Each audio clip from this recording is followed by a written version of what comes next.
ಅರ್ಜುನಣ್ಣ, ಅರ್ಜುನಣ್ಣ ಮನೇಲಿ ಅರಿಲ್ಲ? ಮನೆಯಲ್ಲಿ ಯಾರು ಇಲ್ಲ. ಯಾಕೆ? ಏನಾಗಬೇಕಿತ್ತು? ಇಲ್ಲ ಮರ, ಇದು ಕಡ್ಸಲ ಮಡಿಕೆ ಹೋಯ್ತೆ, ಇಡಕ್ ಹೋಯ್ತೆ ಅರ್ಜುನಣ್ಣ. ಅದಕ್ಕೆ ಅದನ್ನು ಮನೆಯಲ್ಲೇ ಹೊತ್ತುಕೊಂಡು ಬರೋದಾ? ಅಲ್ಲ, ಇಷ್ಟು ವಯಸ್ಸಾಗಿದೆ, ಯಾವುದನ್ನು ಎಲ್ಲಿ ಇಡಬೇಕೆಂಬ ಪರಿಜ್ಞಾನ ಇಲ್ವಾ ನಿಮಗೆ? ಇಲ್ಲ ಮರ, ಅದು ಕಡ್ಸಲ ಮಡಿಕೆ ಅಂದ್ರೆ ದೇಶದ್ದು ಅನ್ನ ಕೊಡೋದು ರೈತ, ಅನ್ನ ಕೊಡೋದೆಲ್ಲ ಬಾಕಿ, ಅದರಿಂದ ಅದು ಅಷ್ಟು ಅಸಹ್ಯ ಮಾಡಿ ಮಾತಾಡುವಾಗ ಮರ. ಏ ತುತ್ತು ಕೂಳಿಗಾಗಿ ದುಡಿವ ಬಡವ ನೀನು, ನನಗೆ ಎದುರುತ್ರ ಮಾತಾಡ್ತೇನೋ ರಾಸ್ಕಲ್? ಏನಮ್ಮರ, ನೀವು ಶ್ರೀಮಂತರಾಗಿದ್ದರು ಹೊಟ್ಟಿ ತಿನ್ನೋದು ಅನ್ನನೇ, ಬಡವರಾಗಿದ್ರು ತಿನ್ನೋದು ಅನ್ನನೇ. ಇಂಥ ಮಾತು ಅನ್ಬೇಡ್ರಿ ಅಮ್ಮರ, ಇಂಥ ಮಾತಾಡ್ಬೇಡ್ರಿ. ನನಗೆ ಎದುರುತ್ರ ಕೊಡ್ತೇನೋ ರಾಸ್ಕಲ್? ಇಲ್ಲ, ಯಾರ ಮೇಲೆ ಕೈ ಮಾಡ್ತೀರ ಮನೆಯಲ್ಲಿ ಎಚ್ಚರ ಇರಲಿ. ಮಾವ, ಒಬ್ಬ ಮಾಮೂಲಿ ಮನುಷ್ಯ ಬಾಯಿಗೆ ಬಂದಂತೆ ನನಗೆ ಮಾತನಾಡಿದ್ದು ಸರಿನಾ? ಯಾರಮ್ಮ ಮಾಮೂಲಿ ಮನುಷ್ಯ? ಜಗತ್ತಿಗೆ ಅನ್ನ ಕೊಡುವ ರೈತ ಇವನು ಮಾಮೂಲಿ ಮನುಷ್ಯನ? ರೈತರಿದ್ದಾರೆ, ನೀವೆಲ್ಲ ಅನ್ನ ತಿನ್ನಬಹುದು, ಮಣ್ಣು ತಿನ್ನಬೇಕಾಗುತ್ತದೆ. ಹುಷಾರ್. ಅಂದ್ರೆ ನನ್ನದೇ ತಪ್ಪು ಅಂತೀರಾ? ಅಷ್ಟೇ ಅಲ್ಲಮ್ಮ, ರೈತರಿದ್ದಾರೆ ನಮ್ಮ ನಾಡುವ ಸರ್ಕಾರ ಅಡ್ಡ ಬಂದ್ರು ಎದೆಗಟ್ಟು ನಿಲ್ಲುತ್ತಾನೆ ಈ ಅರ್ಜುನ. ಅಂತರಲ್ಲಿ ನೀನೇನು ಮಹಾ ಅರ್ಜುನ ಏನೋ ತಿಳಿದ ಅವ್ನು ತಪ್ಪು ಮಾಡ್ಯದ. ಏನಮ್ಮರ, ಇನ್ನೊಮ್ಮೆ ಇಂಥ ತಪ್ಪನ್ನು ಮಾಡ್ಬೇಡ ಅಮ್ಮರ. ಅರ್ಜುನ ನಾನು ಬರ್ತೀನಿ. ನೋಡು ಬಸಪ್ಪ, ಈ ಕಳಸಲ ಮಡಿಕೆ ಕುರಿಸಿದ್ದಾನ ಕೇಳಿದ್ದ, ಹೋಗುವಾಗ ಫೋಟೋ ಬಿಡಪ್ಪ. ಇಲ್ಲ, ಮನೆಗೆ ಬಂದವ್ರಿಗೆ ಗೌರವದಾಕ್ಷಣ ಮಾತಾಡೋದು ಬಿಟ್ಟು ಧರ್ಮದಾಕ್ಷಣ ಮಾತಾಡೋದು ಕಲ್ತ್ಕೋ, ಮುಂದೆ ನಿಮಗೆ ಒಳ್ಳೆಯದು. ಏನು ಓದಿಲ್ಲದ ಒಬ್ಬ ಹಳ್ಳಿ ಗಮಾರ ನನಗೆ ಬುದ್ಧಿ ಹೇಳ್ತೀಯಾ? ನೋಡು, ನಿನ್ನಂದ ಬುದ್ಧಿ ಹೇಳಿಸಿಕೊಳ್ಳುವ ಅವಶ್ಯಕತೆ ನನಗಿಲ್ಲ.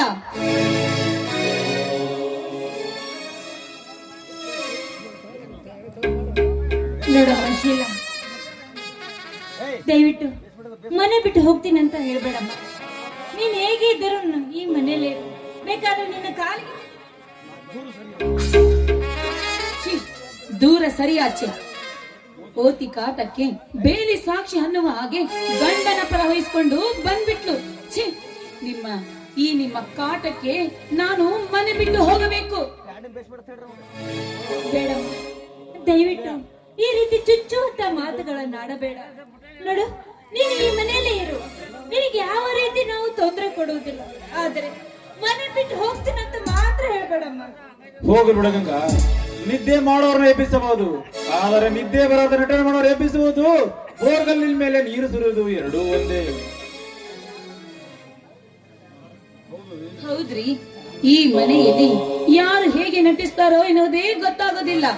ನಾನು ನಮ್ಮ ಅಣ್ಣನ ಮನೆಯಲ್ಲಿ ಮಹಾರಾಣಿಯಾಗಿ ಇದ್ದವಳು, ಅದು ಇಲ್ಲಿ ಬಂದು ಕಂಡರ ಕೈಯಲ್ಲಿ ಹೇಳಿಸಿಕೊಳ್ಳುವಂತಾಗಿದೆ ನನ್ನ ಬಾಳು.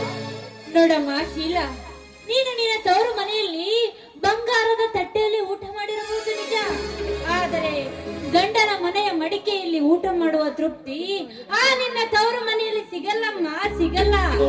ನೋಡು, ಒಂದು ಹೆಣ್ಣು ಗಂಡನ ಮನೆ ಬೆಳಗಬೇಕೇ ಹೊರತು ನಿನ್ನ ತವರು ಮನೆ ಅಲ್ಲಮ್ಮ. ನೀನೊಬ್ಳೆ ಈ ಮನೆಯನ್ನು ಬೆಳಗಲು ಬಂದ ಸೊಸೆ, ನಾನು ಈ ಮನೆ ಹಾಳು ಮಾಡಲು ಬಂದಿದೆ ಅಂತ ಅಂದುಕೊಂಡಿದ್ದೇನೆ.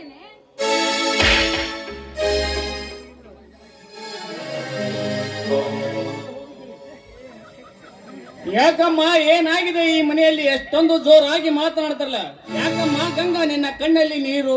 ಯಾಕಿಲ್ಲ ಬಾವ, ಅಡಿಗೆ ಮನೆಯಲ್ಲಿ ಸ್ವಲ್ಪ ಹೊಗೆ ಜಾಸ್ತಿ, ಅದಕ್ಕಾಗಿ ಕಣ್ಣಲ್ಲಿ ನೀರು ಬಂತ. ಹೌದಲ್ವೇನ್ರಿ? ಹೌದಣ್ಣ, ಹೊಲಕ್ಕೆ ಹೋಗಬೇಕು, ಬೇಗ ಅಡಿಗೆ ರೆಡಿ ಮಾಡುವಂದೆ. ಹಸಿ ಕಟ್ಟಿಗೆ ಒಲೆಗೆ ಇಟ್ಟಿರ್ಬೇಕು, ಹೊಗೆ ಜಾಸ್ತಿ ಆಗಿ ಕಣ್ಣೀರು ಬಂದಿರ್ಬೇಕು ಅಷ್ಟೇ. ನೋಡು ಅರ್ಜುನ, ಕಣ್ಣು ಹರಿಯದಿದ್ದೊಡೆ ಕರಳು ಹರಿಯದಿನಪ್ಪ. ಈ ಹಲವಾರು ವರ್ಷಗಳು ಬಾಳಿ ಬದುಕಿದ್ದ ಈ ಮನೆಯಲ್ಲಿ ನಿನ್ನ ಅಣ್ಣ ತಿಳಿದುಕೊಳ್ಳಲು ಅಷ್ಟೇನು ಮುಹೂರ್ತನಲ್ಲಪ್ಪ.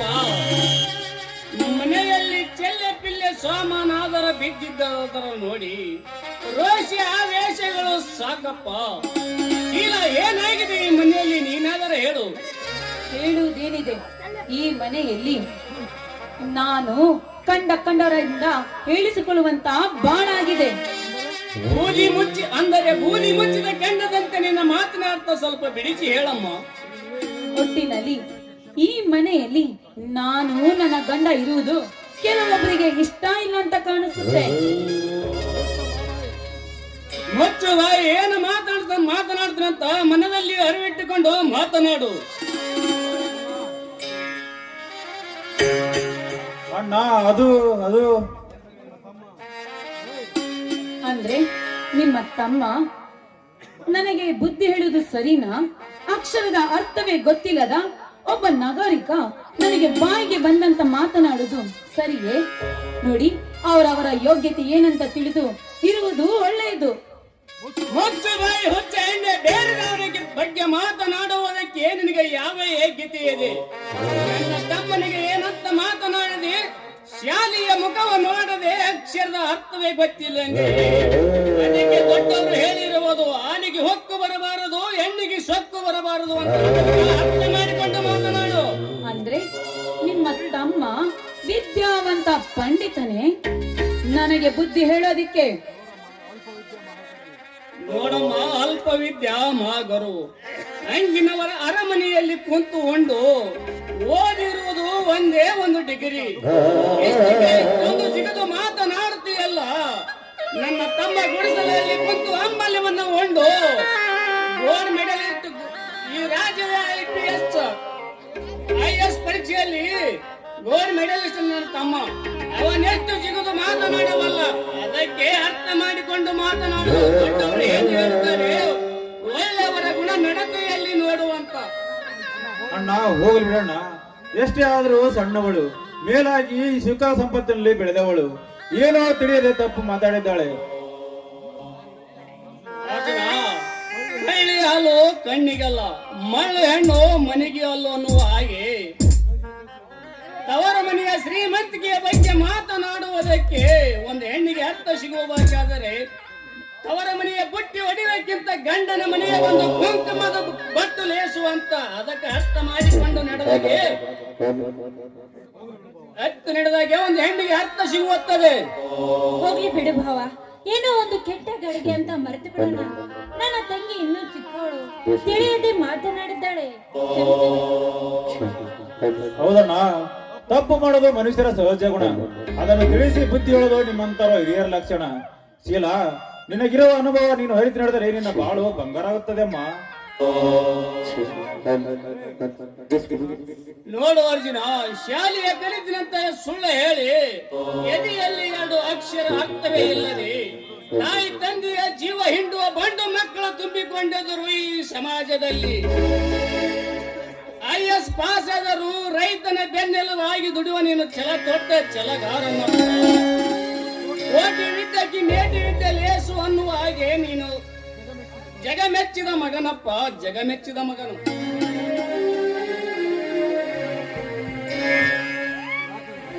ಯಾಕಣ್ಣ ಎಲ್ಲರೂ ಒಟ್ಟಿಗೆ ನಿಂತು ಏನೋ ವಿಚಾರ ಮಾಡ್ತಾರೆ? ಶೀಲಾ, ಯಾಕೆ ಏನಾಗಿದೆ? ಈ ಮನೆಯಾಗ ನಮಗೆ ಕಮಂಗಿ ಹಂಗೆ ಮಾಡಿ ಸ್ವಾಮಿ ಹಂಗೆ ಕುಂತು ಬಿಡ್ತಾರೆ. ಈ ಮನೆಯಲ್ಲಿ ನೀವು ಬೇಕಾದ್ರೆ ಇಡಿ, ನಾನ್ ಮಾತ್ರ ನಮ್ಮ ಅಣ್ಣನ ಮನೆಗೆ ಹೋಗ್ತೀನಿ. ಏನಂತೀರಾ? ಶೀಲಾ, ಅಂತದೇನಾಗಿದೆ ಈ ಮನೆಯಲ್ಲಿ? ಅಣ್ಣ, ನೀನಾದ್ರೂ ಸ್ವಲ್ಪ ಬಿಡಿಸಿ ಹೇಳೋಣ, ಏನಾಗಿದೆ ಅಂತ. ನೋಡು ಶೇಖರ, ನಿನ್ನ ಹೆಂಡತಿಗೆ ಬುದ್ಧಿ ಹೇಳಕ್ಕೆ ಹೋದರೆ ಗುದ್ದಾಡೋಣ ಅಂತಿದ್ದಳು. ಎಂಬುದು ಮರೆತು ಮಂಗನಂತೆ ಮಾತನಾಡ್ತಳು. ನೀನಾದರೆ ತಿಳಿಸಿ ಬುದ್ಧಿ ಹೇಳು. ನೋಡ್ದ ಶಂಕರ್, ನಿಮ್ಮ ಮುಂದೆ ನಿಮ್ಮ ಅಣ್ಣ ಹೇಗೆ ರೀತಿ ಮಾತಾಡ್ತಾ ಇದ್ದಾರಂತ ನೋಡಿ. ಇಷ್ಟಾದ್ಮೇಲೂ ನಾವ್ ಈ ಮನೇಲಿ ಇರ್ಬೇಕಾ? ಅಣ್ಣ, ಎಲ್ಲರೂ ಒಟ್ಟಾಗಿ ನನ್ನ ಹೆಂಡತಿಗೆ ದ್ರೋಷಿಸುವುದು ಸರಿಯಲ್ಲ. ಅವನು ಏನು ತಪ್ಪು ಮಾಡಿದೆ ಅಂತ ಈ ರೀತಿ ಮಾತನಾಡ್ತೀರಿ?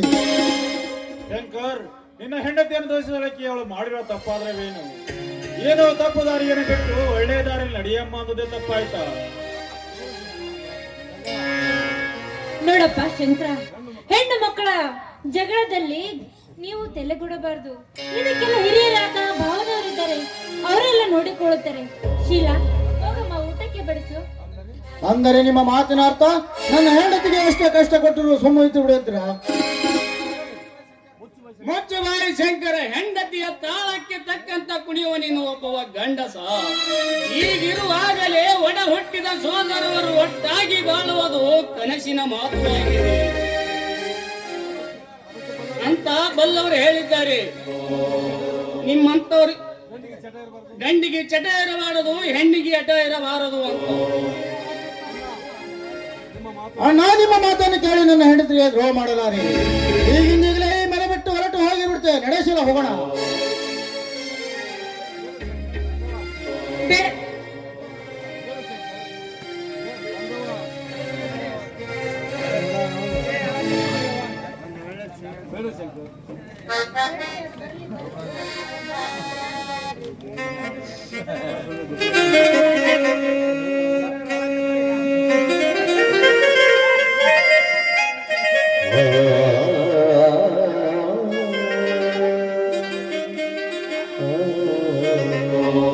ಶಂಕರ, ಬೇಡಪ್ಪ, ದಯವಿಟ್ಟು ಮನೆ ಬಿಟ್ಟು ಹೋಗ್ಬೇಡ.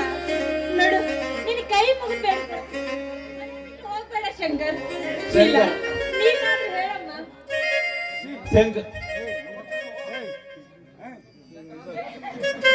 ಶಂಕರ, ದಯವಿಟ್ಟು ಮನೆ ಬಿಟ್ಟು ಹೋಗಬೇಡ. ಶಂಕರ, ದಯವಿಟ್ಟು ಮನೆ ಬಿಟ್ಟು ಹೋಗಬೇಡ. ಈ ಮನೆತನದ ಮರ್ಯಾದೆಯನ್ನು ಹಾಳು ಮಾಡಬೇಡ. ಶಂಕರ, ಹಾಳು ಮಾಡಬೇಡ.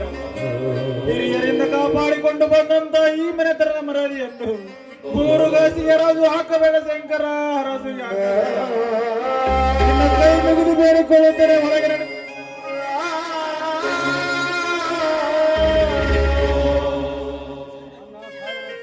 ಅಣ್ಣ, 1000 ವರ್ಷದರು ಸಾವು ತಪ್ಪುದಲ್ಲ, 100 ವರ್ಷದರು ಬೇರೆ ಆಗುದು ತಪ್ಪಲ್ಲ.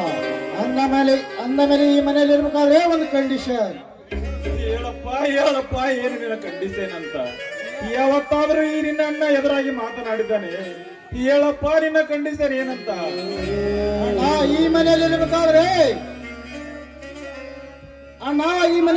ಈ ಕ್ಷಣದಿಂದಲೇ ಪುರ ಬೇರೆ ಆಗಿಬಿಡೋಣ.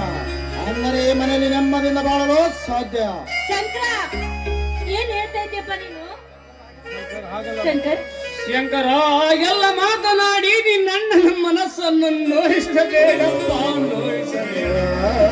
ನಾವೆಲ್ಲ ಬೇರೆನಾದ ಸುದ್ದಿ ಊರಿನ ಜನರಿಗೆ ಗೊತ್ತಾಗಲಿ. ಆಡಿಕೊಳ್ಳರ ಬಾಯಿಗೆ ಈ ಹೊರ ಹುಟ್ಟಿದವರ ಮನೆತನ ಅಂದಾಗ ನಿನ್ನ ಅಣ್ಣ ಇದ್ದು ಸತ್ತು ಹೋದಂತೆ ಆಗಿರ್ತದಪ್ಪ. ಅದೇನು ಗೊತ್ತಿಲ್ಲಣ್ಣ. ಬೇರೆ ಆಗಬೇಕಂದ್ರೆ ಬೇರೆ ಆಗಬೇಕು. ಇಲ್ಲಂದ್ರೆ ಹೇಳಿ, ನಾವೇ ಈ ಮನೆ ಬಿಟ್ಟು ಹೊರಟು ಹೋಗಿ ಬಿಡುತ್ತೇವೆ. ಬನ್ನಿ ಶಂಕರ್, ಈ ಮನೆಯಲ್ಲಿ ಹಗ್ಗನು ಮುರಿಯೋದಿಲ್ಲ, ಕೋಲು ಮುರಿಯೋದಿಲ್ಲ. ಹಾಗೆ ಗೋಡೆ ಮಧ್ಯೆ ದೀಪ ಹಚ್ಚಿದಾಗೆ ಮಾತಾಡ್ತಾರೆ. ಬನ್ನಿ, ನಾವು ಹೋಗ್ಬಿಡೋಣ. ಇಲ್ಲ ಮಸಿಲ್ಲ, ದೈವ ಒಂದು ಬೆಗೆದರೆ ತಾನೊಂದು ಬಗೆತನ್ನುವ ಹಾಗೆ ಬಾಲಿಗೆ ಬಂದದ್ದು ಪಂಚಾಮೃತ ಅಂತ ಸ್ವೀಕರಿಸಲೇಬೇಕು. ಹಾ ಶಂಕರ, ನೀನ್ ಅಂದಂಗೆ ಆಗಲಿ. ಹಾಗಾದ್ರೆ ಈಗಲೇ ಬೇರೆ ಬೇರೆ ಆಗಿಬಿಡಲಿ. ಈ ಮನೆ ಆಸ್ತಿ ಸಾಮಾನುಗಳನ್ನು ಮುಂದೆ ಸಮಸ್ಯೆ ಬೇಡ. ಏನಿದೆಯಪ್ಪ ಹಂಚುವುದಕ್ಕೆ? ಇದು ಇರುವುದು 3 ಎಕರೆ ಜಮೀನು. ಹಿರಿಯರ ಬಿಟ್ಟು ಹೋದಿದ್ದು ಇದು ಒಂದು ಹಳೆ ಮನೆಯಪ್ಪ. ನನಗೇನು ಬೇಡಪ್ಪ, ನೀವೇ ಇಬ್ಬರ ಕೂಡಿ ಹಂಚಿಕೊಳ್ಳಿರಿಯಪ್ಪ, ನೀವೇ ಹಂಚಿಕೊಳ್ಳಿರಿ. ಅಣ್ಣ, ನನಗೂ ಯಾವುದು ಬೇಡಣ್ಣ. ಎಲ್ಲ ನನ್ನ ತಮ್ಮ ಶಂಕರನಿಗೆ ಇರಲಿ. ನಾನೆಲ್ಲಾದ್ರೂ ದನದ ಕೊಟ್ಟಿಗೆಯಲ್ಲಿ ಜೀವನ ಸಾಗಿಸುತ್ತೇನಪ್ಪ, ಜೀವನ ಸಾಗಿಸುತ್ತೇನೆ. ಗಂಗಾ, ಇದಕ್ಕೆ ನಿನ್ನ ಉತ್ತರ ಏನು ಹೇಳು ಗಂಗಾ? ಮಾವ, ಬಡತನವೇ ಬರಲಿ, ಸಿರಿತನವೇ ಬರಲಿ, ಪತಿಯ ಧರ್ಮವನ್ನು ಪರಿಪಾಲಿಸುವುದು ಪತ್ನಿಯ ಧರ್ಮ ಸಂಕಟ. ಅಂತದ್ರಲ್ಲಿ ನೀವು ಏನೇ ಹೇಳಿದರೂ ನಾನು ನಡೆಸಿಕೊಡುತ್ತೇನೆ.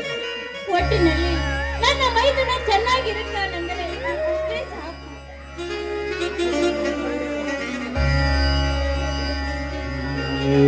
ಹಾಗಾದ್ರೆ ತಾಸಿಗೊಂದು ಮಾತನಾಡುವ ಈ ಮನೆಯಲ್ಲಿ ಈಗ್ಲೇ ಈ ಕ್ಷಣ ಕಾಗದ ಪತ್ರಕ್ಕೆ, ಆ ಆಸ್ತಿ ಪತ್ರಕ್ಕೆ ಸಹಿ ಹಾಕಲೇಬೇಕು. ಹಾಗಾದರೆ ಈಗಲೇ ಸಹಿ ಮಾಡಿಬಿಡ್ರಿ. ಯಾರನ್ನು ನಂಬೋ ಕಾಲವಿಲ್ಲ. ಇದು ಹೀಗೆ ಸಹಿ ಮಾಡಿಬಿಡ್ರಿ. ನೋಡಪ್ಪ ಶಂಕರ, ಈಗಿಂದ ಈಗಲೇ ಸಹಿ ಮಾಡು ಅಂದರೆ ಕಾಗದ ಪತ್ರಗಳು ಎಲ್ಲಿಂದ ತರಬೇಕು? ನೋಡಪ್ಪ, ಇಷ್ಟೊಂದು ಹಠ ಒಳ್ಳೇದಲ್ಲ. ಶೀಲಾ, ನೀನಾದ್ರೂ ಸ್ವಲ್ಪ ಹೇಳಮ್ಮ ತಿಳಿಸಿ. ಅಯ್ಯಯ್ಯಯ್ಯಯ್ಯಯ್ಯಯ್ಯಯ್ಯೋ, ಸಾವಿರಾರು ಕಿಲೋಮೀಟರ್ ಇದ್ದರೂ ಸಹ ಹಲೋ ಎನ್ನುವ ಈ ಜಗತ್ತಿನಲ್ಲಿ ಈಗ ಕಾಗದ ಪತ್ರಕ್ಕೇನು ಕಮ್ಮಿ ಅಂತೀಯ? ಇರ್ಲಿ, ಆ ಪತ್ರವನ್ನು ನಾನೇ ತರ್ತೀನಿ.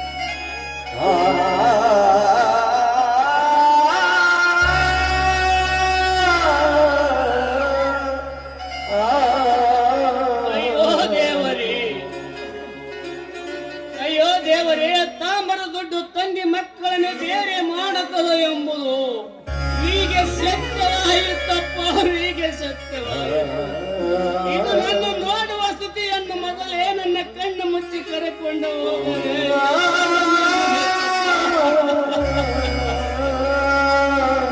ಅಣ್ಣ ಅಣ್ಣ, ಇಂಥ ಮಾತನಾಡಿ ಈ ಮಗನ ಮನಸ್ಸು ನೋಯಿಸಬೇಡಪ್ಪ, ನೋಯಿಸಬೇಡ. ಅಡವಿಯಲ್ಲಿ ಕೇಳೋಲದಿದ್ದರೂ ಸರಿ, ಊರಲ್ಲಿ ಮನೆ ಇಲ್ಲದಿದ್ದರೂ ಸರಿ, ಈ ಯಾರ ಮನೆಯಲ್ಲಿ ಆದರೂ ಜೀತದೊಳಗೆ ದುಡಿದು ನಿನ್ನನ್ನು ಸಾಕುತ್ತೇನಣ್ಣ, ನಿನ್ನನ್ನು ಸಾಕುತ್ತೇನೆ. ಹೌದು ಬಾವ, ನೀವೇನು ಚಿಂತೆ ಮಾಡಬೇಡಿ.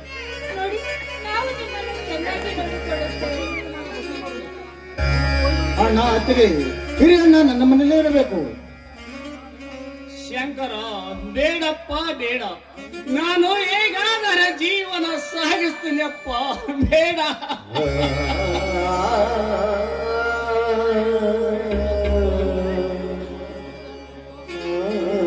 ಬೆಳಗ್ಗೆ ಬಂದ ನಾಯಿ ಮದವೇರಿದ ಹಾನಿ ಯಾರು ಕಡಿಯೋದಕ್ಕಾಗಲ್ಲಮ್ಮ. ವಸ್ತಿಲ ದಾಟಿದ ಹೆಣ್ಣು, ಬೇಲಿ ಇಲ್ಲದ ಹೊಲ, ಎರಡು ಎರವರ ಪಾಲಪ್ಪ, ಎರವರ ಪಾಲ.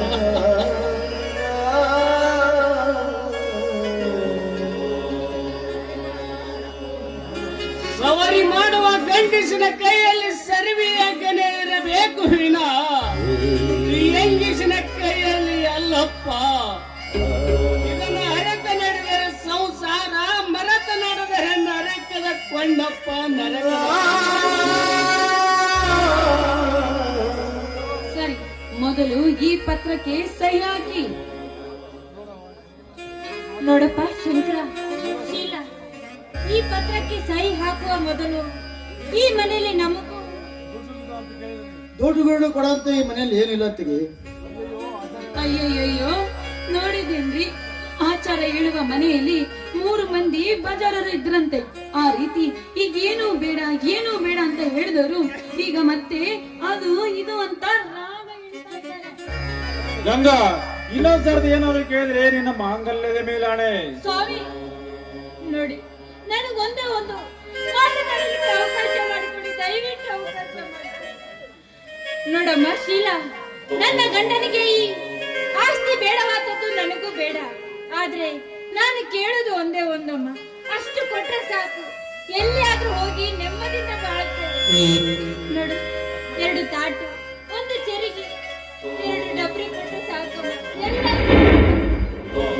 ಅಷ್ಟೇ ತಾನೇ? ತಂದು ಕೊಡ್ತೀನಿ, ಅದನ್ನೇ ಇಟ್ಕೊಂಡು ಭಿಕ್ಷೆ ಬೇಡಂತೆ.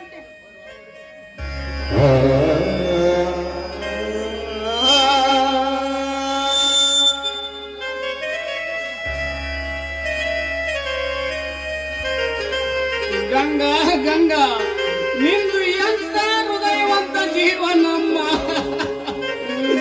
ಇಂಥವರಿಗೆ ಈ ಸ್ಥಿತಿಯನ್ನು ಬರಬಾರದಮ್ಮ.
ಅಬ್ಬ ಈಗ ನನ್ನ ಮನಸ್ಸಿಗೆ ನೆಮ್ಮದಿ ಆಯ್ತು.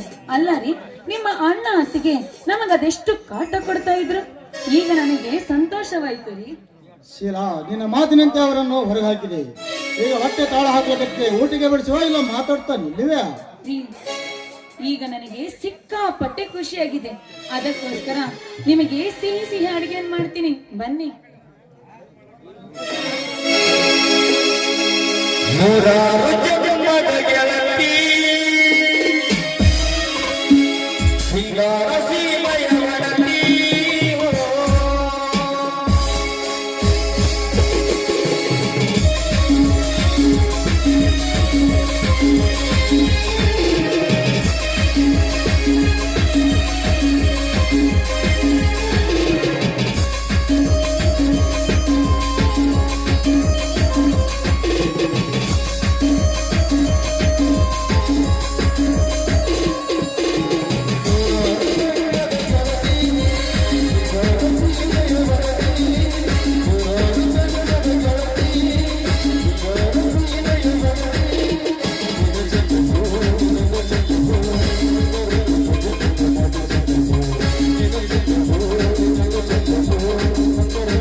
ಯಪ್ಪ, ಯಾಕ ಒಂದ್ ಬೆಳಗ್ಗೆಯಿಂದ ನೋಡಾಕ್ತೀನಿ, ಯಾಕ ನನ್ನ ಕಾಯಕತ್ತಿಯಲ್ಲ? ಇದೇ ನನ್ನ ಸರಿ ಕಾಣೋದಿಲ್ಲ ನೋಡ. ಮತ್ತ ಹಿಂದಿನ ಹೆಂಗ್ ಹಂದಿ ಹೊಂಟದ. ಹೌದವ ಮಗಳ, ನೀನು ಯಾರಿರ್ತಾರ ಆದ್ರ ನನಗ್ ಭಯಂಕರ ಸಿಟ್ಟುನು ಬರ್ತದ. ಏನ್ ಮಾಡ್ತಾವ, ಹೊಡ್ಯಾಕ ಸಿಟ್ಟು ಬರ್ತದ. ಮತ್ತೆ ಏನ್ ಇರ್ ಮಗಳು ಅಂತೇಳಿ ಬಿಟ್ಟಿನಿ. ಯಪ್ಪ, ನಾನ ಏನ್ ಮಾಡ್ಲಿ? ನೀನ ನನಗೊಂದು ಒಳ್ಳೆ ಗಂಡ ನೋಡಿ ಮದ್ವಿ ಮಾಡಿದ್ರ ನಾನು ಇವ್ರಿಗೆ ಹಿಂದೆ ತಿರುಗಾಡ್ತಿದ್ನೇನು? ನನ್ನ ಕಷ್ಟ ನನ್ ಮುಂದೆ ಏನ್ ಹೇಳ್ಬೇಕು? ನಮ್ಮ ಮಗು ಇದ್ರ ನನ್ ಕಷ್ಟ ಅಲ್ಲ, ನಮ್ಮ ಮಗು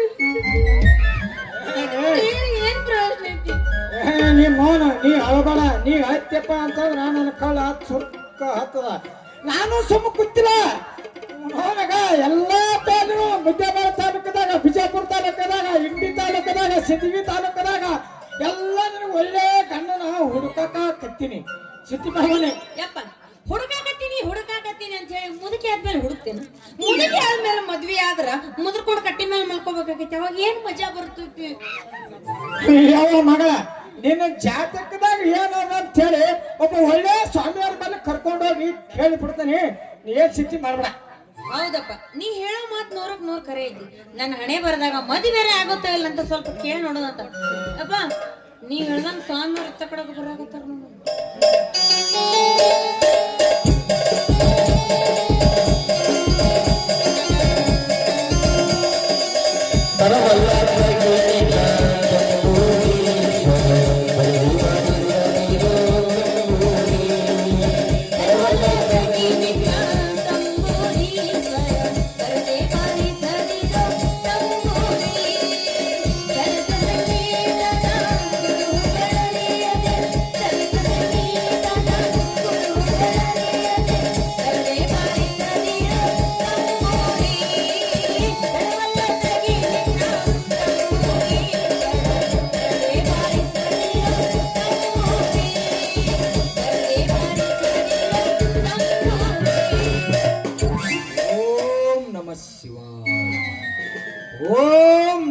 ಶಿವಾಯ. ನೀವು ಯಾವ ಮಠದ ಸ್ವಾಮಿಗಳರಿ? ಎಲ್ಲಿಂದ ಬಂದು ಇಲ್ಲಿ ಆಗಮಿಸ್ತೀರಿ ಅಪ್ಪ? ನಾವು ಗುದ್ದಲೇಶ್ವರ ಮಠದ ಎಬ್ಬಿಸಿ ನಿಲ್ಲಿಸುವ ಸ್ವಾಮಿಗಳು. 70 ಊಟ ಮಾಡಿ ಕಪಟ ಗುಡ್ಡದೊಳಗೆ 70 ವರ್ಷ ತಪಸ್ಸು ಮಾಡಿ ಹೆಚ್ಚಿನ ತಪಸ್ಸಿಗಾಗಿ ಹಿಮಾಲಯದ ಕಡೆಗೆ ಪಾದಯಾತ್ರೆ ಬೆಳೆಸಿದ್ದೇವೆ ಭಕ್ತ. ಅಂದ ಹಾಗೆ ಯಾರೇ ಕನ್ಯೆ? ಸ್ವಾಮಿಗಳ, ನನ್ನ ಮಗಳು ಅಂಜಲಿ ಅಂತ್ರಿ ಅಪ್ಪ. ಆಶೀರ್ವಾದ ಮಾಡಿ ಸ್ವಾಮಿಗಳ. ಗುರುವೇ ಬುದ್ಧಪ್ಪ, ಶಿವನೇ ಸಿಗಸಪ್ಪ. ತಡ್ರಿ ನನ್ನ ಆಶೀರ್ವಾದ ಮಾಡಿ ಸ್ವಲ್ಪ ತಡ್ರಿ. ಹಂಗೆ ಎಬ್ಸಾಕ್ ಹೋಗ್ಬೇಡ, ತಲೆಗಿಲಿ ಬಡ್ದು.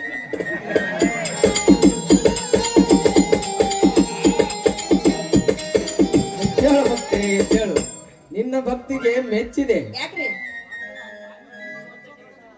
ಸ್ವಾಮಿಗಳ, ಮೆಚ್ಚುವಂತ ಕೆಲಸ ನನ್ನ ಮಗಳು ಏನ್ ಮಾಡ್ಯಾಡ್ರಿ ಅಂತದು ಬಿಡಿಸಿ ಬಿಡ್ರಿ ಅಪ್ಪ.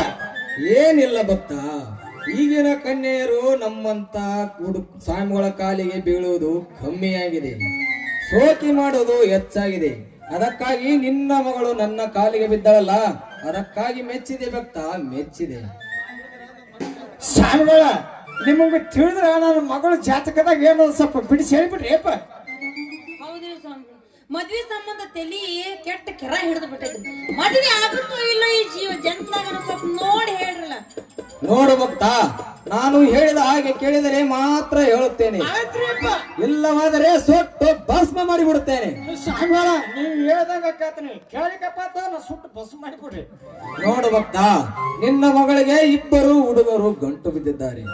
ಒಬ್ಬನು ಬೇರೆ ಊರಿನವನು, ಇನ್ನೊಬ್ಬನು ನಿನ್ನ ಸೋದರ ಸಂಬಂಧಿ ಅಲ್ಲವೇ? ಯಪ್ಪ, ಹೆಂಗ ಇದ್ದಿದ್ದೆಲ್ಲ ಖರೇ ಹೇಳಾಕತ್ತಾರ ನೋಡ್ ಸ್ವಾಮಿಗಳು. ನಿಮ್ಮವನು ನಿನಗೇನು ಗೊತ್ತದ? ಅವರು ಯಾವ ಮಠದಿಂದ ಬಂದಾರೋ, ಏನ್ ಸುಡುಗಾಡಿ ಬಂದಾರೋ, ಒಟ್ಟ ಅವ್ರು ಹೇಳೋದು ಒಳ್ಳೇದಾಗ್ತದ. ನೀನು ಅವ್ನ ಚಿಂತೆ ಮಾಡಬೇಡ. ನೀನು ಮುಂದೆ ನೋಡಮ್. ಭಕ್ತ, ನಮ್ಮ ಸಂತೆ ಮುಗಿದು ಬಿಟ್ಟಿತ್ತಲ್ಲಪ್ಪ ಭಕ್ತೆ, ಸ್ವಲ್ಪ ನಿಧಾನವಾಗಿ ಹೇಳಮ್ಮ. ನೋಡು ಭಕ್ತ, ಬೇರೆ ಊರಿನವನ ಜಾತಕ ಸರಿ ಇಲ್ಲ. ಅದಕ್ಕೆ ಅವನು ಮುಂದೆ ಹಾಳಾಗುವ ಸಂಭವಗಳು ತುಂಬಾ ಎದ್ದು ಕಾಣುತ್ತವೆ. ಅದಕ್ಕಾಗಿ ನಿನ್ನ ಸೋದರಳಿಗೆ ಕೊಟ್ಟು ಮದುವೆ ಮಾಡಿದರೆ ಅವರು ಮುಂದೆ ಸುಖವಾಗಿ ಇರುತ್ತಾರೆ ಭಕ್ತ. ನೀವು ಹೇಳ್ದಂಗೆ ಮಾಡ್ತೀವ್ರಿ ಸರ. ಸ್ವಾಮಿಗಳ, ನೀವು ಹೇಳ್ದಂಗ ನಾ ಕೇಳಿಕಪ್ಪ ಅಂತಂದ್ರ ಈ ರೋಡ್ ಮ್ಯಾಗ ಹಾಕಿ ರುಬ್ಬಿಡಕತ್ರಿ ನಮ್ಮನ. ನೋಡು ಭಕ್ತ, ನಿನ್ನ ಮಗಳಿಗೆ ಒಂದು ಕರ್ಮಂತ್ರವಿದೆ, ಅದನ್ನು ನನ್ನ ಗಜ್ಮ ಮಂತ್ರದಿಂದ ವಾಸಿ ಮಾಡುತ್ತೇನೆ. ನೀನು ಹಿಂದಕ್ಕೆ ಸೆರೆದು ನಿಲ್ಲು ಭಕ್ತ. ಕನ್ನೆ, ಇತ್ತ ಕಡೆ ಬಾರಮ್ಮ.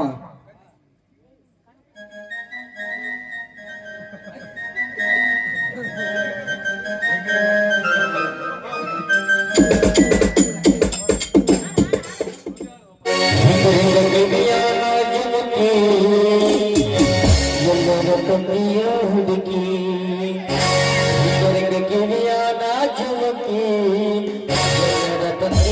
ಹುಡುಗಿ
ನಿನ್ನ ಮಗಳ ಕರ್ಮಂತ್ರವನ್ನು ತೆಗೆದಿದ್ದೇನೆ.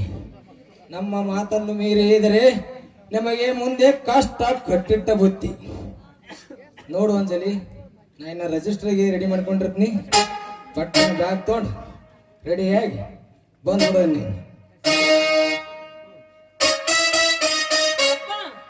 ನಾ ಸ್ವಾಮಿಗಳು ಹೇಳ್ದಂಗ ಬಸವ ಮಾಮನ್ ಮದ್ವೆ ಆಗ್ತೀನಿ. ನಿನಗೇನು ಗೊತ್ತದ ಅದ ಸ್ವಾಮಿಗಳು ಬೇರೆ ಹತ್ತಿರ ನೀಗೇನು ಹೊರಗೆ ಮಾಸ್ತರ ಅವನಿಗೆ ನೋಡೋಣ ನೀ ಏನ್ ತಳಗಿಲ್ ಬಗ್ಗೆ ನೋಡಾಕತ್ತಿದ್ದೆ ನೋಡಂಗಾಗಿಲ್ಲ ನೋಡಕ್ಕಾಗಿಲ್ಲ ಮಗಳದಿಲ್ಲ ಮಾತನ್ನ ಮೀರಿ ಅವನು ನಿನ್ನ ಮಗಳದಿಲ್ಲ ನಿನ್ನ ಶೆಟ್ಟಿಲಿಂದ ಸತ್ಯನ ಸಾಯಲಿಂದ ಮರಿ ಬೆಳಗ್ಗೆ ಹೋಗೋ ಮುಂದೆ ಕುಣಿಯಾಗ ಮುಚ್ಚಿ ಬರ್ತೀನಿ ಹಂಗೂ ನೀರು ಬರಾಕತ್ತ ಅಲ್ಲೇ ಒಪ್ಪಿ ಸಾಯಿ ಮಗಳ ಸರ್ ನಂದ್ರು ಇಲ್ಲಿ ಯಾರ ಬರಕತ್ತಾರ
ಸಲಾಮ್ ಅಲೈಕುಂ ಸಾಬ್, ಸಲಾಮ್ ಅಲೈಕುಂ ಸಾಬ್ರ ನೀವು ಯಾಕಡೆಯಿಂದ ತಪ್ಪಿಸ್ಕೊಂಡ್ ಬಂದಿರಿ ಯಪ್ಪ ಯಪ್ಪ ಅವರು ತಪ್ಪಿಸ್ಕೊಂಡ್ ಬಂದಿಲ್ಲ ಜನಾಬ್ರ ಅದಾರ ಅವ್ರು देखो साहब तुम्हारा हालत बहुत खराब ಇದೆ ಅದಕ್ಕೆ ನಾವು ಏಕ ರಸ್ತಾ ತೋರಿಸ್ತೀವಿ ನೀವು ನಮ್ಮ ಮಾತು ಥೋड़ा ध्यान से सुनो साहब ಏನೋ ಅಂತಾರ ವಾ ಮಗಳ ಏನ್ರ ಮಾತಾಡೋದು ಅರ್ಧಂಬರ್ಧ ಉದುರಿಸ್ತಾರ ಮತ್ತೆ ನೀವೇನ್ರ ಗೊತ್ತೈತೇನು ಯಪ್ಪ ಅವ್ರ ಏನ್ ಅನ್ನಕಂದ್ರ ನಮ್ ಪರಿಸ್ಥಿತಿ ಸರಿ ಇಲ್ಲ ಅಂತ ಮುಂದ್ ಬಾಳ ಕಷ್ಟ ಐತಂತ ಅವ್ರು ಹೇಳೋ ಮಾತ್ ಸ್ವಲ್ಪ ಲಕ್ಷ ಕೊಟ್ಟು ಕೇಳ್ಬೇಕಂತ ಏನಪ್ಪ ಯಪ್ಪ ಅದು ಸರಿ ಇಲ್ಲ ಸ್ವಲ್ಪ ಸರಿಯಾಗಿ ಹೇಳ್ಬಿಡಪ್ಪ देखो साहब तुम्हारा बेटी को ಇಬ್ರು ಹುಡುಗರು ಹಿಂದೆ ಬಿದ್ದಿದ್ದಾರೆ ಅದಕ್ಕೆ ನೀವು ನಮ್ಮ ಮಾತು ಥೋड़ा ध्यान से सुनो साहब ನಾನು ಮಗಳು ಯಾರು ಕೊಟ್ರ ಚಂದಾಗಿರ್ತಾಳ ಅಂತ ಹೇಳಿ ಸ್ವಲ್ಪ ತಿಳಿಸಿ ಹೇಳ್ಬಿಡ್ರಿ ಯಪ್ಪ ಅವ್ರ ಏನ್ ಅನ್ನಕ್ತಾರಂದ್ರ ನಿನ್ ಮಗಳಿಂದ ಇಬ್ಬರು ಹುಡುಗರು ಗಂಟು ಬಿದ್ದಾರಂತ ಅದ್ರಾಗ ನಾನ್ ಏನ್ ಹೇಳ್ತೀನಿ ಅದನ್ನ ಸ್ವಲ್ಪ ಚೆನ್ನಾಗಿ ಲಕ್ಷ ಕೊಟ್ಟು ಕೇಳ್ಬೇಕಂತ ಹೇಳಾಕತ್ತಾರ ಸರಿಯಾಗಿ ಹೇಳಕತ್ತಾನ ಮತ್ತ ಏನ್ರ ಅರ್ಧಂಬರ್ಧ ತಿಳಿಸಿ ಹೇಳಿದ್ರ ಮತ್ತೆ ಹೆಂಗ್ ನೋಡವ ನಿನ್ನ ಮರ್ಜಿ देखो साहब तुम्हारा बेटी को ಇಬ್ರು ಹುಡುಗರು ಹಿಂದೆ ಬಿದ್ದಿದ್ದಾರೆ ಬೆಂಗಳೂರು ವಾಲ ಮದುವೆ ಮಾಡಿದರೆ तुम्हारा बेटी को ಜೀವನ ಅಚ್ಚಿ ಆಗುತ್ತೆ ಆದ್ರೆ ಕಳ್ಳು ಬೆಳೆಯಿರೋ ಆದ್ಮಿ ಜೊತೆ ನಿಮ್ಮ ಮದುವೆ ಮಾಡಿದರೆ ನಿಮ್ಮ ಮಗಳ ಮದುವೆ ಮಾಡಿದರೆ ಜೀವನ ಬರಬಾದಾಗಿ ಹೋಗುತ್ತೆ ಸಾಬ್ ಥೋड़ा ध्यान से ವಿಚಾರ ಮಾಡಿ ವಿಚಾರ ಮಾಡಿದ ಸಾಬ ನನಗೆ ತಿಳಿಯರ್ದಂಗ ಆಗಿಬಿಟ್ಟದ ಹೊತ್ತು ಹೊಂದುತ್ತದೆ देखो साहब ನಾವ್ ಏಕ್ ದಾರ ಮಂತ್ರಿಸ್ಕೊಡ್ತೀವಿ ಯಾಕಂದ್ರೆ ನಿಮ್ ಬೇಟಿಗೂ ಥೋड़ा ಗಾಳಿ ಶಾಖ ಇದೆ ಎಲ್ಲ ಕಟ್ಕೋಬೇಕು ಎಲ್ಲಾರ ಕಟ್ಕೋರಿ ಸಾಬ್ ನೀವು ಹೂ ಅಂದ್ರೆ ಮಾಡ್ತೀವಿ ಇವ ಬರಬ್ಬರಿ ಮಾಡೋಂಗ ಕಾಣಿಸ್ತಾನ ಏನ್ ಮಾಡ್ತಾನ ಮಾಡಿ ಏನ್ರ ಹಿಂದ್ವಪ್ಪ ಅಂತಂದ್ರ ಬರಬ್ಬರಿ ಮಾಡಂಗಿಡ ಕಾಣಿಸ್ತಾನ ಊಟ ಇಲ್ಲಪ್ಪ ಅವ್ರ ಏನ್ ಅನ್ನಕ್ತಾರಂತ ನನ್ ಗಾಳಿ ಶಕ ಆಗೈತಂತ ಅದನ್ನೆಲ್ಲ ತೆಗೆದು ಒಂದ್ ದಾರ ಕೊಡ್ತಾನಂತ ನೀ ಕಟ್ಕೋಬೇಕಪ್ಪ जरा इनके सही टेरा जी ना शुरू ಮಾಡ್ತೀವಿ ये लड़की आओ ना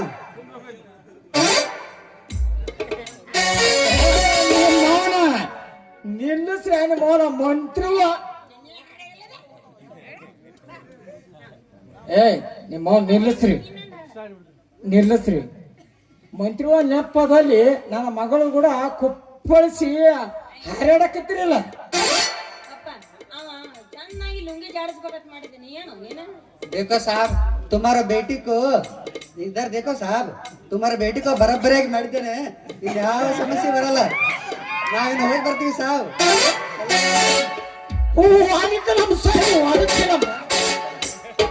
ಸಲಾಮ್ ಅಲೈಕುಂ ಬರ್ಕತ್ತಲ್ಲ ಸಲಾಮ್ ಅಲೈಕುಂ ಯಾವ ಮಗಳ ಯಾರ ಮಾತಂತ ಕೇಳಬೇಕು, ಏನು ಕುತ್ತರ್ ಮಾತು ಕೇಳಬೇಕು, ಏನು ಸ್ವಾಮಿಗಳು ಮಾತು ಕೇಳಬೇಕ? ನನಗೆ ಒಟ್ಟ ಒಂದು ತಿಳಿದಂಗ ಇದೆ. ನೀವು ಹುಷಾರಿರು. ಅದನ್ನ ಯಾಕೆ ಇಷ್ಟು ನಡುದಾರ ನಿಂತು ವಿಚಾರ ಮಾಡತ್ತಿ? ಬಾ ಇಬ್ರು ಸೇರಿ ಮನ್ಯಾಗ ಕುಂತು ವಿಚಾರ ಮಾಡೋದು, ಯಾರ್ದ ಮಾತು ಕೇಳ್ಬೇಕು ಯಾರ್ದು ಕೇಳಬಾರ್ದು ಅಂತ. ನಾಳೆ ಅಂದ್ರೆ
ಹೊಳೆಯಂತೆ ಹರಿದು ಬರುವ ಹಣಕ್ಕೆ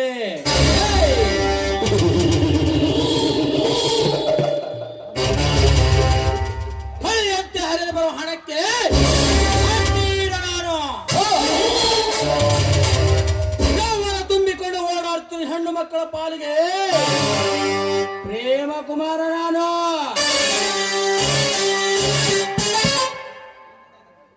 ಇನ್ನು ನಾನು ಹೆಣ್ಣು ಹಣ್ಣು ಮಣ್ಣು ಕಣ್ಣಿಟ್ಟರೆ ಬಿಟ್ಟವನಲ್ಲ, ಬಿಟ್ಟರೆ ಕೆಟ್ಟವನಲ್ಲ ಈ ಜೈವ.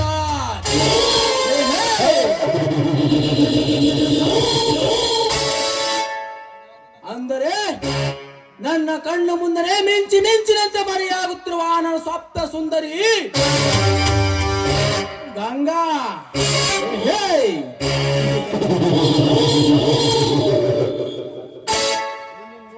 ನಿನ್ನನ್ನು ನೋಡಿದ ಕ್ಷಣದಿಂದ ಈ ಶ್ರೀಮಂತರ ಮೈ ಮನಸ್ಸು ಕಿಂಚಿಂಚಾಗಿ ನಿನ್ನ ದೇಹದ ಸುಖಕ್ಕಾಗಿ ಹಂಬಲಿಸುತ್ತಿದೆ. ಹಂಬಲಿಸುತ್ತಿರುವ ಈ ದೇಹಕ್ಕೆ ಉಳಿಸಿ ಬಾ ನನ್ನನ್ನು ಪ್ರೇಯಿಸಿ. ಈ ಬರುವ ದಾರಿಗೆ ಪ್ರೇಮದ ದೊರೆಯಾಗಿ ಅರಸಿ ನಿಂತಿರುವನು ಈ ನಿನ್ನ ಅರಸ.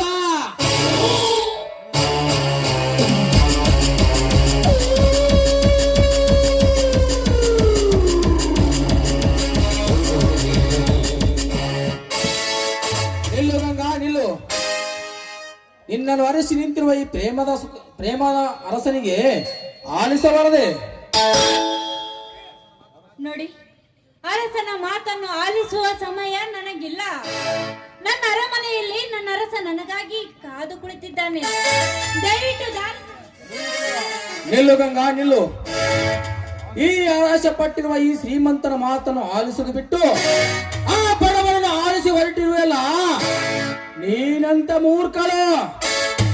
ಸಾವುಕಾರೆ, ಪತಿಯೇ ಪರದೇವ ಎಂದು ಬದುಕುತ್ತಿರುವ ಹೆಣ್ಣು ನಾನು. ಈ ಸಂಪತ್ತಿನ ಸೆರಗಿಗೆ ಸೆರಗು ಹಾಸುವ ಬಂಡ ಹೆಣ್ಣು ನಾನಲ್ಲ. ಸೆರಗು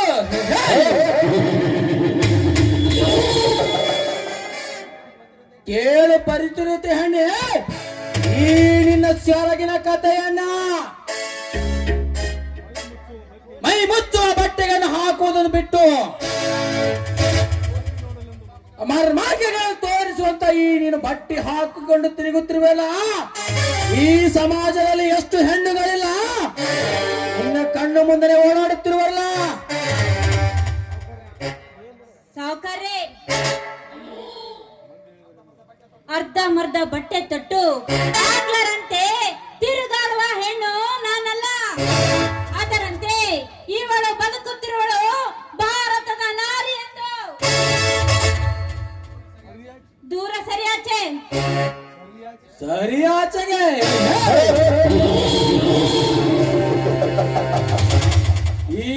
ಪುರುಷನ ಸರಸರ ಸಮಯದಲ್ಲಿ ಸ್ವಚ್ಛಂದವಾಗಿರುವ ನಿನ್ನ ಸೌಂದರ್ಯವತಿಯಾದ ನೀನು ನನ್ನ ಮುಂದೆ ಸರಿಯಾಚೆ ಎಂಬ ನಿನ್ನ ಬಾಯಿಂದ ಕೆಟ್ಟ ಶಬ್ದ ಬರಬಾರದು ಗಂಗಾ. ಬಲಾತ್ಕಾರದ ಬಲಯಿಸಿ ನಿನ್ನ ಶೀಲವನ್ನು ಗಡಿಸಿ ನಿನ್ನನ್ನು ಸಮಾಜದಲ್ಲಿ ವೆಂಡಿಯನ್ನಾಗಿ ಮಾಡಿಸಿ ಅಷ್ಟೇ ಅಲ್ಲ ಪರಮಾತ್ಮನ ಪಾದಕ್ಕೆ ಸೇರಿಸಿ ಗಂಡನನ್ನು ಕಳೆದುಕೊಂಡ ಗುಂಡೆಯನ್ನಾಗಿಸಿ ಅಷ್ಟೇ ಅಲ್ಲ ಮದುವೆಯಾದ 3 ತಿಂಗಳಲ್ಲಿ ಗಂಡನನ್ನು ನುಂಗಿ ನೀರು ಕುಡಿದ ಮುಂಡೆ ಎಂದು ಈ ಸಮಾಜ ಆಡಿಕೊಂಡು ಮಾತನಾಡುತ್ತದೆ. ಏ ಶ್ರೀಮಂತರೇ, ಈ ನಿಮ್ಮ ಎಚ್ಚರದ ಮಾತುಗಳಿಗೆ ಹೆದರಿ ನಿಮ್ಮ ತೋಳ ತಕ್ಕಿಯಲ್ಲಿ ಬರುವ ಕೀಲು ಇಲ್ಲದ ಹೆಣ್ಣು ನನ್ನಲ್ಲ. ನೋಡು, ಈ ಚಕ್ಕಡಿ ಸವಾರಿ ಮಾಡಕ ಗಂಡುಗಲಿ ಅರ್ಜುನ ಕಣೋ ನನ್ನ ಗಂಡ. ಅವನ ಮುಂದ ನೀನು ತೃಣಕ್ಕೆ ಸಮಾನ. ಲೇ ಸೊಕ್ಕಿನ ಹೆಣ್ಣೆ, ಹತ್ತು ಮೀರಿ ಮಾತಾಡ ನಿನ್ನಂತ ಹೆಣ್ಣುಗಳನ್ನು ಈ ಲೋಕದಲ್ಲ ಎಲ್ಲ ಎನಿಸಿರುವ ರಣವೀರ ನಾನು. ಬೇಡ ಬೇಡ ಸೌಕರ್ಯ, ನೋಡಿ ಇಂಥ ಕೆಟ್ಟ ಶಬ್ದವನ್ನು ಮಾತನಾಡಿ ನನ್ನ ಮನಸ್ಸನ್ನು ನೋಯಿಸಬೇಡ. ನಿಮಗೆ ಕೈ ಮುಗಿದು ಬೇಡಿಕೊಳ್ಳುತ್ತೇನೆ, ನನ್ನ ಮಂಗಲಕ್ಕೆ ಏನು ತೊಂದರೆ ಮಾಡಬೇಡ.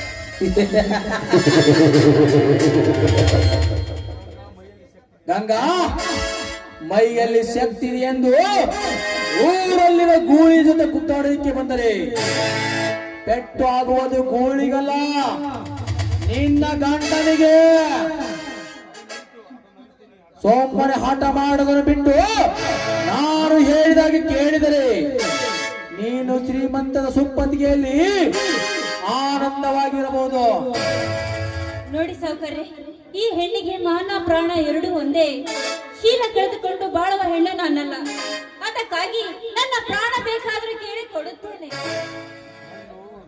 ಈ ಹೆಣ್ಣು ಹೆತ್ತ ತುಪ್ಪ ಇದ್ದಾಗೆ ಯಾರನ್ನು ಒಲಿಯುವುದಿಲ್ಲ. ಈ ಹೆಣ್ಣನ್ನು ಪ್ರತಿ ಮನ್ಮಥವೆಂಬ ಕುಲುಮೆಯಲ್ಲಿ ಶ್ರೀಗಂಧವೆಂಬ ಕಟ್ಟಿಗೆ ಹಾಕಿ ಆಯಿಸಿದಾಗ ಮಾತ್ರ ಈ ಹೆಣ್ಣಿನ ಸುಗಂಧವೆಂಬ ಮನಸ್ಸು ತೆರೆದು ಸುಗಂಧವನ ಸುವಾಸನೆ ಬೀರುವುದು. ಸಿಕ್ಕ ಸಮಯವನ್ನು ಉಪಯೋಗಿಸಿಕೊಂಡು ಸಮಯ ಸಾಧಿಸಿ ಇವಳನ್ನು ಅನುಭವಿಸಲೇಬೇಕು. ಈಗ ವಿಚಾರ ಬೇಡ. ಗಂಗಾ, ನಿನ್ನ ಜೊತೆಯಲ್ಲಿ ಆಡಿ ಕುಣಿಯಲು ಒಂದ್ ಸ್ವಲ್ಪ ಟೈಮ್ ಪಾಸ್ ಮಾಡ್ಬೋದಾ?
ಹಂಗ ಯಾರೋ ಬಂದಂತೆ ಕಾಣುತ್ತದೆ.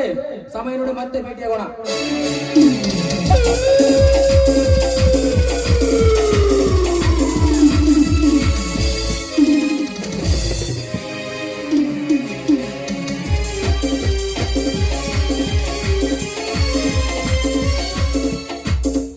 ಹೋಗು ಹೋಗು ಧೈರ್ಯವಿಲ್ಲದ ಗಂಡಸೆ. ನೋಡು, ಒಂದು ಹೆಣ್ಣನ್ನು ಹಿಂಸಿಸಿ ಅವಳ ಜೊತೆಗೆ ಚಕ್ಕಂದ ಮಾಡ್ತಿರುವಲ್ಲ. ಮತ್ತೊಮ್ಮೆ ಭೇಟಿಯಾದಾಗ ಈ ಗಂಗಾ ನಿನಗೆ ಮೃತ ಕೋಪವಾಗುತ್ತಾಳೆ. ಎಚ್ಚರ.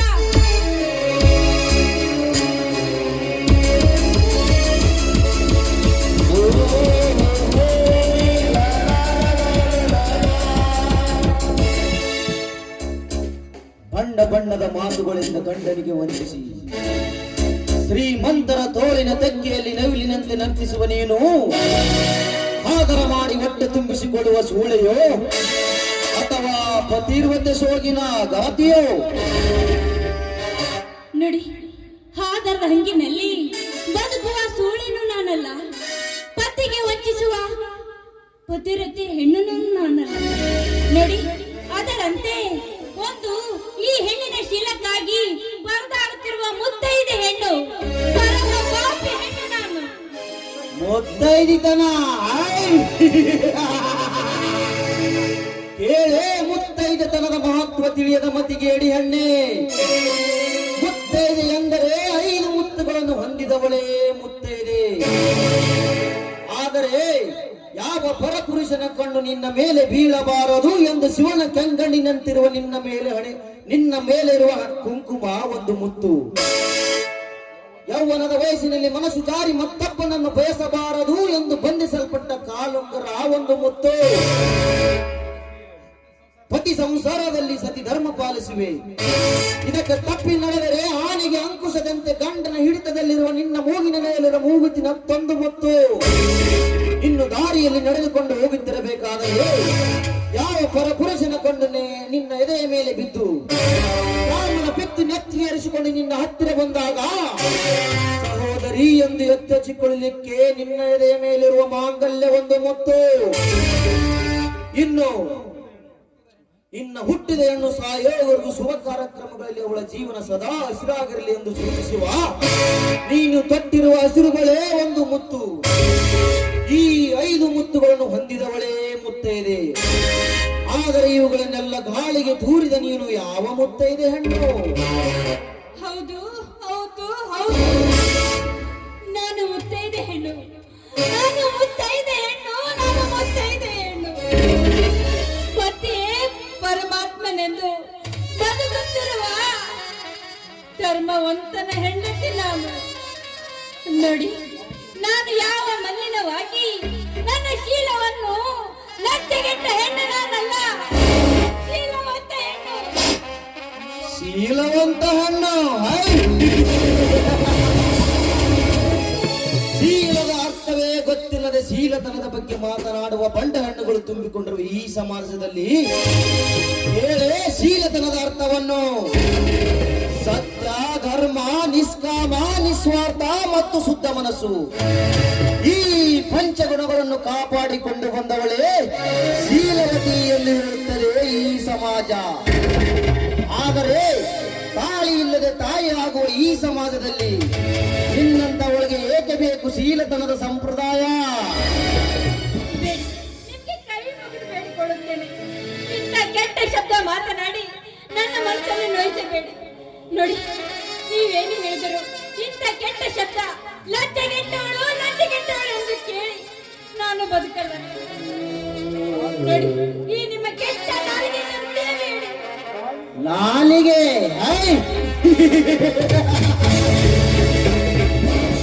ಶಾಲೆ ಕಲಿಸುವ ಗುರುಗಳೇ ಮಕ್ಕಳ ಕೈಯಲ್ಲಿ ಮದ್ಯ ತೆಗೆದುಕೊಂಡು ಬಾ ಎಂದು ಹೇಳುವ ಈ ಸಮಯದಲ್ಲಿ ನಾನು ಮಾತನಾಡುವ ನಾಲಿಗೆಯಲ್ಲಿ ತಪ್ಪೇನಿದೆ?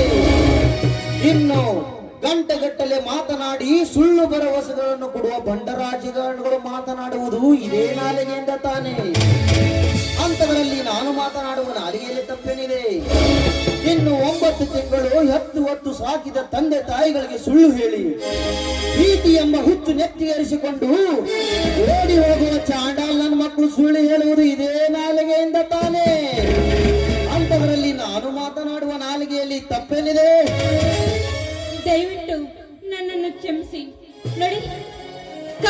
ಮೊರಕ್ಕೆ ಕಳ್ಳ ಬೀಳುವುದು ಸಹಜ. ಯೌವನ ತುಂಬಿದ ಹೆಣ್ಣಿಗೆ ಕಾಮಕರು ಕಾಡುವುದು ಸಹಜ. ಅದಕ್ಕಾಗಿ ನಾನು ಅವನ ಜೊತೆಗೆ ಹಾಡಿ ಕುಣಿಯದಿದ್ದರೆ ನಿನ್ನ ಗಂಡನನ್ನು ಸಾಯಿಸುತ್ತೇನೆ ಎಂದರು. ಅದಕ್ಕಾಗಿ ಕೊಚ್ಚೆಗೆ ಕಳ್ಳ ಎಸೆದು ಮತ್ತಕ್ಕೆ ಸೀಣಿಸಿಕೊಳ್ಳಬಾರದೆ ಅಂತ ಹಾಡಿ ಕುಣಿತೇನಷ್ಟೇ ರೀ, ಅಷ್ಟೇ. ಹಾಗಾದರೆ ನಾನು ಮಾತನಾಡುದು ತಪ್ಪಾಯಿತು, ನನ್ನನ್ನು ಕ್ಷಮಿಸಿಬಿಡಮ್ಮ. ಆಲೇ ಜೈರಾಜ್ ಪೃಥ್ವಿರಾಜ್, ಇದನ್ನು ನೋಡಿದರೆ ಗೊತ್ತಾಗುತ್ತದೆ ಬಡವರ ಶೀಲ ಜೊತೆ ಆಟ ಆಡುವ ನೀನೊಬ್ಬ ಲಪಾಂಗ ಅಂತ. ಲೇ ಮಗನ, ಕಾಡಿನಲ್ಲಿ ಬೀಸುವ ಬಿರುಗಾಳಿಗೆ ಮರಗಳ ರೆಂಬೆಗಳು ಒಂದಕ್ಕೊಂದು ಉಜ್ಜಿ ಹತ್ತಿದ ಕಾಡ್ಗಿಚ್ಚಿದ ಬೆಂಕಿಗೆ ಕಾಡು ಸುಟ್ಟು ಭಸ್ಮವಾಗುತ್ತದೆ. ನನ್ನ ಎದೆಯಲ್ಲಿ ಉರಿಯುತ್ತಿರುವ ಸೇಡಿನ ಬೆಂಕಿ ನಿನ್ನನ್ನು ಸುಡುವುದೇ ಬಿಡುವುದಿಲ್ಲ ಮಗನೇ. ಏನಪ್ಪ ಒಮ್ಮೆ ದೊಂಬಳೆ ಈ ರೀತಿ ಸುಮ್ಮನಾಗಿ ಬಿಟ್ಟಿಯಲ್ಲ? ಯಾಕೆ ಆ ಜಯರಾಜ್ ಮತ್ತು ಪೃಥ್ವಿರಾಜ್ ಅಂದ್ರೆ ನಿನಗೆ ಇಷ್ಟೊಂದು ಕೋಪ? ಅವರು ಕೂಡ ನನ್ನ ಹಾಗೆ ನಿನಗೂ ಮೋಸದ ಬಲೆ ಹೇಳಿದರೆ? ಮೋಸ ಮೋಸವೇ ಅವರ ಮನೆಯ ದೇವರಾಗಿದೆ. ಮೋಸ ಮಾಡುವುದು ಅವರಿಗೆ ಇದೇನು ಹೊಸದಲ್ಲ. ಒಂದು ಹಸಿರು ತುಂಬಿದ ಮರದಲ್ಲಿ 2 ಜೋಡು ಹಕ್ಕಿಗಳು ತನ್ನ 3 ಮರಗಳ ಜೊತೆ ಒಂದು ಸುಂದರವಾದ ಗೂಡು ಕಟ್ಟಿಕೊಂಡು ಆ ಮರಕ್ಕೆ ರಾಜರಂತೆ ಧರ್ಮದಿಂದ ಬದುಕುತ್ತಿದ್ದವು. ಆದರೆ ಯಾವ ಕೆಟ್ಟ ಗಳಿಗೆಯೋ ಏನೋ ಒಂದು ವಿಷಸರ್ಪ ಆ ಗೂಡಿಗೆ ನುಗ್ಗಿ ಆ ಜೋಡು ಹಕ್ಕಿಗಳನ್ನು ಆ ಮರಿಗಳನ್ನು ಸರ್ವನಾಶ ಮಾಡಿಬಿಡುತ್ತಮ್ಮ. ಆದರೆ ಮೈಯಲ್ಲಿಕ್ಕೆ ಹೋದ ಒಂದು ಹಕ್ಕಿ ದೂರದಿಂದ ನೋಡಿ ಕಣ್ಣಾರೆ ಕಂಡು ಇದನ್ನು ಅನುಭವಿಸಲಿಕ್ಕೆ ಆಗದೆ ಹೆದರಿ ಹಾರಿ ಹೋಯಿತು. ಆಗ ಹಾರಿ ಹೋದ ಆ ಹಕ್ಕಿ ರೆಕ್ಕೆ ಪುಕ್ಕ ಬಲಿತು. ಆ ಕೆಟ್ಟ ವಿಷ ಸರ್ಪ ಯಾವ ಹುತ್ತದಲ್ಲಿ ಅಡಗದರೂ ಸರಿಯೇ ಅಕ್ಕರೆಯಿಂದ ಹಕ್ಕಿ ಮೇಲಕ್ಕೆ ತಂದು ಕುಕ್ಕಿ ಕುಕ್ಕಿ ಸಾಯಿಸಬೇಕೆಂದು ಅಂಚು ಹಾಕಿ ಕಾಯುತ್ತಿದೆ. ಗೊತ್ತಾಯ್ತಪ್ಪ, ಆ ಹಕ್ಕಿ ರೆಕ್ಕೆ ಪಕ್ಕೆ ಬಲಿತ ಹಕ್ಕಿ ಯಾವುದು ಅಂತ. ನೋಡು, ಈ ನಿನ್ನ ಹೃದಯದಲ್ಲಿ ಕೆಂಡವನ್ನೇ ತುಂಬಿಕೊಂಡು ಈ ರೀತಿ ಚಾಂಡಾಲರನ್ನು ಸದೆ ಬಡಿಯಲು ಚಾಮುಂಡಿ ಆಶೀರ್ವಾದ ಈ ನಿನ್ನ ಮೇಲಿರಲಿ. ಈ ನಿನ್ನ ಸೇಡು ಆದಷ್ಟು ಬೇಗ ಒಳ್ಳೇದಾಗಲಿ ಎಂದು ಆ ದೇವರಲ್ಲಿ ಬೇಡಿಕೊಳ್ಳುತ್ತೇನಪ್ಪ. ನಾನಿನ್ನು ಬರುತ್ತೇನೆ. ಹೋಗಿ ಬಾರಪ್ಪ. ಜಯರಾಜ್, ಸಮಾಜವೆಂಬ ಸಾಗರದಲ್ಲಿ ಸಿಕ್ಕ ಹಣ್ಣ ಮೀನುಗಳನ್ನು ತಿಂಗಿ ತೇಗಿ ಸಾಗರಕ್ಕೆ ಮಹಾರಾಜನಂತೆ ಮೆರೆಯುತ್ತಿದೆಯಲ್ಲ, ಅದು ಇನ್ನು ಮುಂದೆ ಎಂದಿಗೂ ಸಾಧ್ಯವಿಲ್ಲ. ಯಾಕಂದ್ರೆ ನೀನು ಹೋಗುತ್ತಿರುವ ಹೆಜ್ಜೆ ಗುರುತನ್ನು ಗುರುತಿಸಿ ಹೊಸ್ತನಾಗಿ ಬಂದು ಬಲೆಯನ್ನೇ ಹಾಕಿ ಹಿಡಿದು ಮೇಲೆ ತಂದು ನಿನ್ನನ್ನು ಕಡಿದು ಕಾಟ ಹಚ್ಚಿ ಈ ಸಮಾಜದ ಮುಂದೆ ನಿನ್ನನ್ನು ಊಟ ಬಡಿಸಿ ಹೋದರೆ ನಾನು ಸೇಡಿಗಾಗಿ ಸಿಡಿದಂತ ಕಲಿಯುಗದ ಕಾರಣನೇ ಅಲ್ಲ.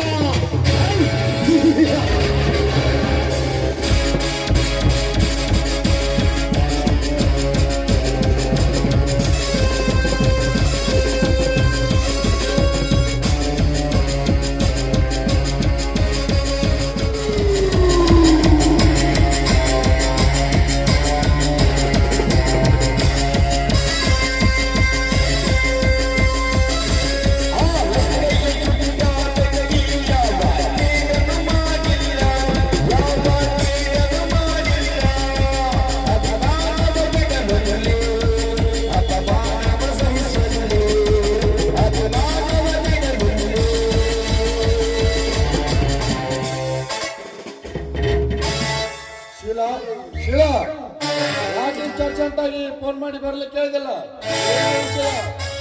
ವಿಷಯ ಇದ್ದದಕ್ಕೆ ತಾನೆ ಹೇಳಿ ಕಳಿಸಿದ್ದು ಪೃಥ್ವಿರಾಜ್. ಏನಂತ ಕೇಳಬಹುದಾ ನನ್ನ ಚಿನ್ನ? ರಾಜ, ಮನೆಯಲ್ಲಿ ಯಾರೂ ಇರ್ಲಿಲ್ಲ. ಒಬ್ಬಳಿಗೆ ಮನಸ್ಸಿಗೆ ತುಂಬಾ ಬೇಜಾರಾಗ್ತಿತ್ತು. ಅದಕ್ಕೋಸ್ಕರ ಪ್ರಣಯ ಕಾಂತನ ಜೊತೆ ಸರಸ ಮಾಡಬೇಕೆಂದು ಮನ ಬಯಸಿದ್ದು ತಪ್ಪೇ? ಅದು ತಪ್ಪಂತ ಯಾರು ಹೇಳಿದ್ರು ನನ್ನ ಚಿನ್ನ? ಹಾಗಾದ್ರೆ ಮನಸ್ಸಿನಲ್ಲಿ ಇಷ್ಟೊಂದು ಆಸೆ ಇದ್ರೂ ಕೂಡ ಮೀಸೆ ತಿರುಗುದು ಯಾಕೆ ನನ್ನ ರಾಜ?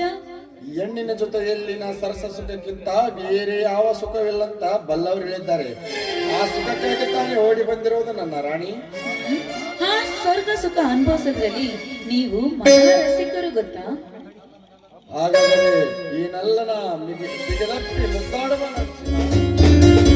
ಈ ನಿಮ್ಮ ಬಿಗಿದ ಚಪ್ಪಿಗೆಯನ್ನು ಅಪ್ಪಿಕೊಂಡು ಮುದ್ದಾಡಬೇಕೆಂದು ಈ ನನ್ನ ಮನಸ್ಸು ಹುಚ್ಚರಂತೆ ಹಾತೊರೆಯುತ್ತಿದೆ. ಆ ತರುವ ಜೀವಕ್ಕೆ ಸುರಿಸೊಂದು ಸುಮಧುರ ಗಾನ.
ಈಗ ನನ್ನ ಮನಸ್ಸು ಹಗುರವಾಯಿತು. ಹಗುರವಾಯ್ತಂದು ಕನಸು ಕಾಣಬೇಡಸಿಲ್ಲ, ಬಯಸುದು ಸಿಗುವ ತನಕ. ಹೌದು ಶಿಲ, ನಮ್ಮಿಬ್ಬರ ಜೀವನ ಸುಖಮಯವಾಗಿರಬೇಕೆಂದರೆ ಈ ಜೀವಕ್ಕೆ ಒಂದು ನೆಲೆ ಬೇಕಲ್ಲವೇ? ಆ ನೆಲೆಗೋಸ್ಕರ ನಾನೇನು ಮಾಡಬೇಕು? ಏನಿಲ್ಲ ಶಿಲ, ನಿಮ್ಮಣ್ಣ ಕಟ್ಟುತ್ತಿರೋ ಫ್ಯಾಕ್ಟ್ರಿಗೆ ನಾನೇ ಎಂಡಿ. ಬಟ್ ನಿನ್ನ ಗಂಡನ ಕೈಲಿರೋ 3 ಎಕರೆ ಜಮೀನಿಂದ ಬಂದಾಗಿರುವುದು ನಿನಗೆ ಗೊತ್ತು. ಹೇಗಾದ್ರೂ ಮಾಡಿ ಆ 3 ಎಕರೆ ನಮ್ಮ ಕೈ ಸೇರಿದ್ರೆ ಫ್ಯಾಕ್ಟ್ರಿ ಶುರು ಆಗುತ್ತದೆ. ಆವಾಗ ನಿನ್ನ ಗಂಡನನ್ನು ಬಿಟ್ಟು ನನ್ನ ಜೊತೆ ಆಯಾಗಿರಬಹುದಲ್ಲ, ಏನಂತೀಯ? ಹಾಗಾದ್ರೆ ನಾನೇನ್ ಮಾಡ್ಲಿ ಹೇಳಿ? ಹೇಗಾದ್ರೂ ಮಾಡಿ ಆ 3 ಎಕರೆ ಆಸ್ತಿಯನ್ನು ಭರಿಸಿಕೊಳ್ಳಬೇಕು. ಅಷ್ಟೇ ತಾನೆ, ಅದಕ್ಕೇಕೆ ಚಿಂತಿಸುವಿರಿ? ಶಂಕರ ಹೇಗಿದ್ದರು ತಣ್ಣಗಾಗಿದ್ದಾರೆ. ಅವರಿಗೆ ಪ್ರೀತಿಯ ಮಾತುಗಳನ್ನಾಡಿ, ಮನಸ್ಸು ಕರಗುವಂತೆ ಮಾತುಗಳನ್ನಾಡಿ ಆ ಆಸ್ತಿಯನ್ನು ಭರಿಸಿಕೊಳ್ಳುತ್ತೇನೆ. ಆಯ್ತೆ? ಏನ್ ಮಾಡ್ತೇವೆ ಗೊತ್ತಿಲ್ಲ, ಒಟ್ಟಿನಲ್ಲಿ ಆ 3 ಎಕರೆ ಆಸ್ತಿ ನಮ್ಮ ಕೈ ಸೇರಲೇಬೇಕು. ಅಂದಾಗಲೇ ನಾವಿಬ್ಬರು ಸುಖದ ಸಂಪತ್ತಿನಲ್ಲಿ ಆಯಾಗಿ ಬದುಕಲು ಸಾಧ್ಯ. ಒಂದು ಪ್ರಾಣಿ ಬದುಕಬೇಕಾದರೆ ಮತ್ತೊಂದು ಪ್ರಾಣಿಯನ್ನು ಬಲಿ ಕೊಡುವುದು ಈ ಜಗದ ನಿಯಮ ಅಲ್ವೇ? ಅಂದಾಗಲೇ ಸ್ವಚ್ಛಂದವಾಗಿ ಸಿರಿವಂತಿಕೆಯಲ್ಲಿ ಬದುಕಲು ನಾವಿಬ್ಬರು ಸಾಧ್ಯ. ಹಾಗೆ ಆಗಲಿ. ಆ ಕೆಲಸವನ್ನು ಈಗಲೇ ಮುಗಿಸುತ್ತೇನೆ. ಆಯ್ತೆ? ಶಿಲಾ, ಇವತ್ತೇ ಒಳ್ಳೆ ಶ್ರಮ. ಹೇಗಾದ್ರೂ ಮಾಡಿ ಆ ಶಂಕರ ಕೈಯಿಂದ ಆಸ್ತಿಯನ್ನು ಬಿಡಿಸಿಕೊಂಡರೆ ಈ ಊರಿಗೆ ನೀನೇ ರಾಣಿ, ನಾನೇ ರಾಜ. ರೆಡಿ ಹೋಗೋಣ ಚಿನ್ನ.